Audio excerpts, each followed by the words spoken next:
Falamos de Brasil e agora as nossas lives de quinta elas são muito focadas nos jogos das Copas. E nessa semana nós tivemos os brasileiros praticamente decidindo a sua vida na Copa Libertadores.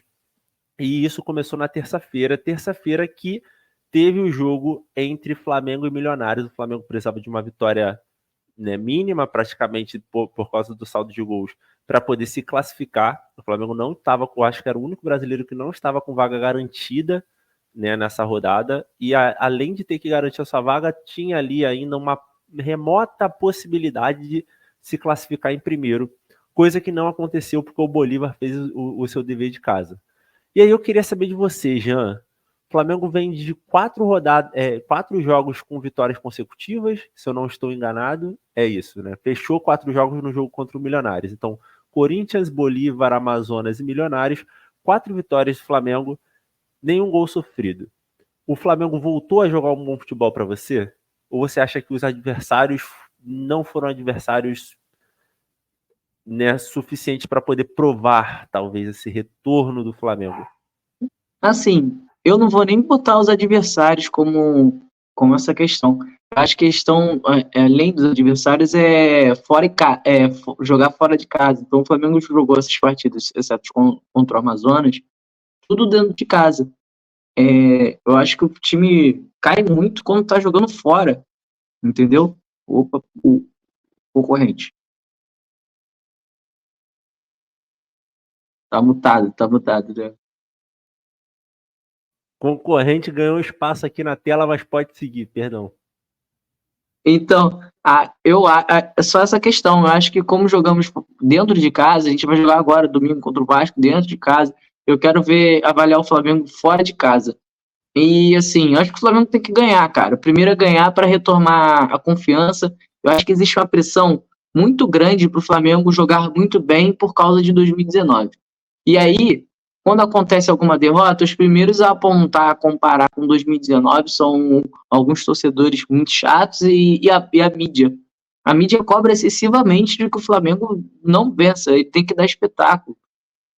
Então, o Flamengo tá jogando e tá vencendo, cara. Tá fazendo sua parte. Eu vi algumas reclamações.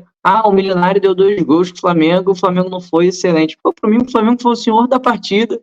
Quando queria acelerar, acelerava. Quando não queria, parava. Pô, claro que a gente quer ver o Flamengo dar show e tudo mais, mas eu acho que existe o que jogar pro gasto, né? Jogou para fez 3-0. Por que precisa o cara se doar ainda mais para fazer 4-5? Eu queria, né? Eu queria, óbvio. Eu queria que um técnico cobrasse isso do time em campo também. Queria. Pô, não vou ser demagogo dizer que não. Mas isso é o normal, cara. É o normal. Cara, assim, vou dar a minha opinião, tá, sobre isso. Eu acho que o Flamengo não está no seu maior potencial explorado, assim, sendo bem sincero. Eu acho que ainda tem caldo para se extrair desse time, mas não é um futebol ruim. O Flamengo voltou a jogar bola e ser um time competitivo. Eu acho que não chegou no auge do que esse Flamengo pode entregar. Acho que existem conexões no time que ainda podem ser melhor estabelecidas e o Flamengo talvez ser mais dominante em alguns momentos da partida. Mas o Flamengo voltou a ser competitivo. O Flamengo passou por uma maré ruim. Só que hoje, nesse recorte, assim, fechamos a fase de grupo da Libertadores. Se a gente pegar o ano do Flamengo, do início do ano até aqui, o início do ano é um ano quase perfeito. Não se classificou em primeiro, que era o que todos esperavam, e óbvio, o Flamengo vai pegar uma pedreira, mas os primeiros colocados também vão pegar o primeiro colocado que enfrentar o Flamengo vai pegar uma pedreira também, vai ser chumbo trocado. Mas o Flamengo se classificou na Copa do Brasil, está na G4 do Campeonato Brasileiro, classificado na Libertadores, campeão carioca. Então, assim, se pegarmos esse recorte até aqui, a vida, né? A vida. Acho que de fato o Tite vai ter tempo, inclusive na própria Conmebol Libertadores, de fazer esse time rodar, porque a fase de mata-mata só começa ali final de julho, início de agosto. Então muita coisa tem para passar embaixo. Eu não sei, inclusive, se já vai ter acontecido a janela do meio do ano, se eu não me engano. Será? Acho que abre Vou ficar, 8 de junho. vou ficar devendo essa informação, mas assim, pode ser que no retorno já tenham reforços que já estejam no time, já tenham jogado, então pode ser que o mata-mata já seja totalmente diferente. Mas, em falar em mercado da bola, em reforços e quem pode chegar, vamos falar de quem poderia ter saído. Porque tivemos uma reviravolta no meio da história e Fabrício Bruno, que estava praticamente acertado, né, aí, na verdade, no que cabia ao Flamengo e ao West Ham já estava certo. A venda de um zagueiro de 28 anos para a Premier League por um valor que ia chegar ali na casa dos 80 milhões de reais para a torcida rubro-negra estava soando como se fosse o oásis no deserto. Era uma venda excelente, era praticamente pagar o De La Cruz num zagueiro de 28 anos. Mas o Fabrício Bruno recusou a pedida salarial a proposta salarial do West Ham e vai continuar no Flamengo. Tem duas pessoas tristes até essa informação ser concluída. Eu e Léo Ortiz. Eu queria saber a sua opinião, Leozinho. Você acha que ele tomou a melhor decisão não indo para o West Ham? Ah, cara, é muito pessoal, né? Eu entendo ele também. Eu acho que é, eu acho que tem um padrão de vida aqui no Brasil, tipo assim, como ele tem. Tipo, ele tem um baita padrão. O cara é Sim. aqui, ele, pelo salário dele, ele, pô, ele é muito rico. E lá na Inglaterra, ele seria rico também, né? Não sei, Ele bobo, perderia poder de mas compra, que né? é Vamos isso, colocar assim perderia na economia.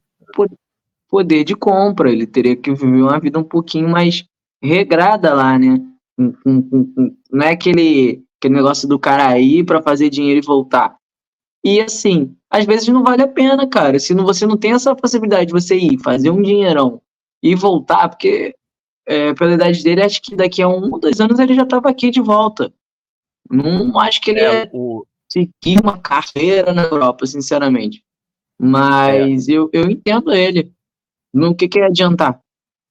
eu entendi o ponto do Fabrício Bruno também. Óbvio que eu como né, rubro-negro, estava esperando por essa venda, que ia ser uma venda maravilhosa para o Flamengo. Mas além do ponto do salário, que não ia ser muito diferente do que ele recebe hoje, e do custo né, que ele teria na Europa, né, ou seja, ele perderia de fato esse né, um poder mesmo de compra. Tem essa questão da idade, porque hoje o Fabrício Bruno ele tem contrato com o Flamengo até o final de 2027. E o West Ham propôs para ele um término de contrato no meio de 2027.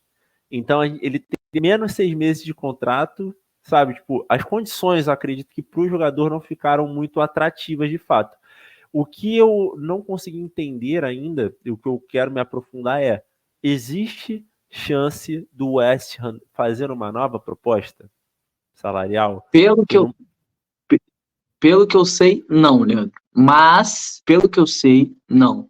Mas o representante do West Ham está no Rio de Janeiro e, inclusive, esteve ontem no jogo do Fluminense.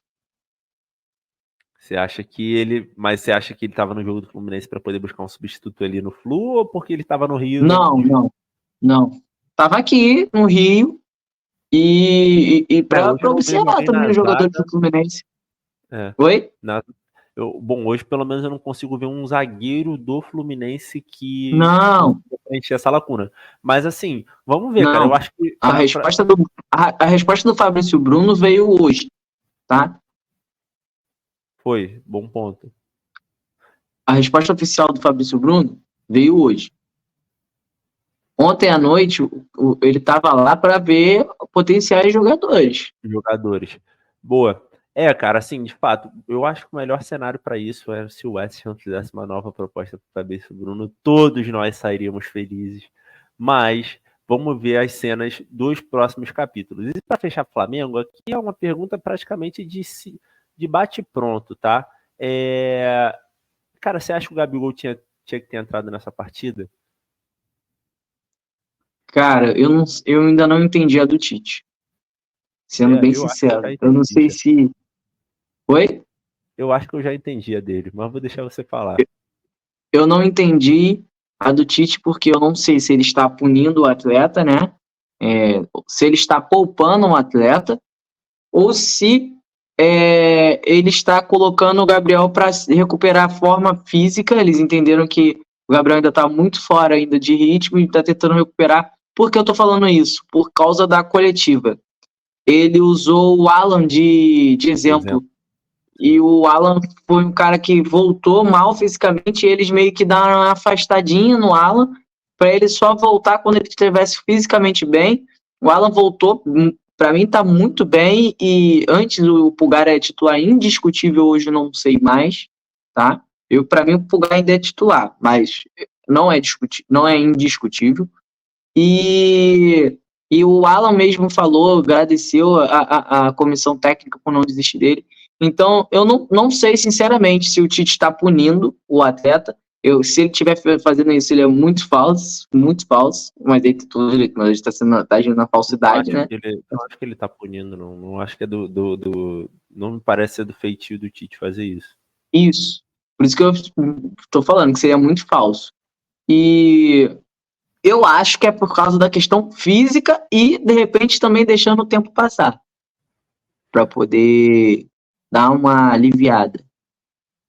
Eu acho que é isso, cara. Eu acho que ele tá poupando o jogador. Colocar o Gabriel terça-feira em campo era, de fato, o deixar vulnerável para um estádio de 60 mil pessoas, esperando por esse momento, quase que ansiando por esse momento. Alguns para poder ver a reação, outros para poder xingar, outros para poder. Todo mundo, de alguma forma, estava tenso para esse momento.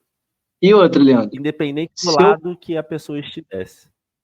Se eu ponho o Gabigol, por exemplo, vou jogar aqui uma dúvida. Se eu ponho o Gabigol contra o Vasco, será que a torcida ia vaiar o cara contra o Vasco, tendo que apoiar o time para jogar contra o seu maior rival? Não vai. Contra o Vasco, se ele entrar, não é vaiado. Se ele entrasse ontem, ele seria. Porque era um jogo que estava tranquilo, estava resolvido, o Flamengo já estava se classificando. E tem outra, assim, que hoje colocar o Gabriel no campo é para dar confiança para ele, porque não por merecimento não vai, né? Porque o Pedro, 20 gols, e isso a gente está entrando em junho. Então o Pedro está caminhando aí para fazer 40 gols no ano. Então, assim, o Gabriel só tem 2 gols. O Pedro fez uma coisa que eu sinto muita falta de que ele faça. Eu vi ele fazendo muito contra o Milionários e estou vendo ele fazendo muito, que é sair da área. Ele tem saído mais da área para buscar a bola. Ele não está se acomodando lá. Então isso é muito importante. E, cara, se o Gabigol entra contra o Vasco, faz um gol, eu acho que a parada muda muito, figura. Muito, mas muito. Muda, mas eu acho que acabou o Gabigol no Flamengo. Mesmo assim, dá aquele calor, dá aquele negócio, mas acho que não muda muita coisa, na verdade. Bom, só para fechar aqui o assunto Flamengo, então, o Flamengo se classificou em segundo colocado do grupo E, o primeiro colocado é o Bolívar, o Flamengo então pode enfrentar, pode ter um clássico regional, pode ter um clássico interestadual, e pode ter, né, na verdade, alguns clássicos interestaduais aí. O Flamengo pode pegar Fluminense, o Flamengo pode pegar São Paulo, o Flamengo pode pegar Atlético Mineiro, o Flamengo pode pegar Palmeiras, só pedrada, tá, meu amigo? A gente não sabe como é que vai ficar o grupo do Grêmio, então prefiro não falar aqui. Mas também, seguindo aí os primeiros lugares, temos River Plate, temos Bolívar e temos Júnior Barranquilla, até então.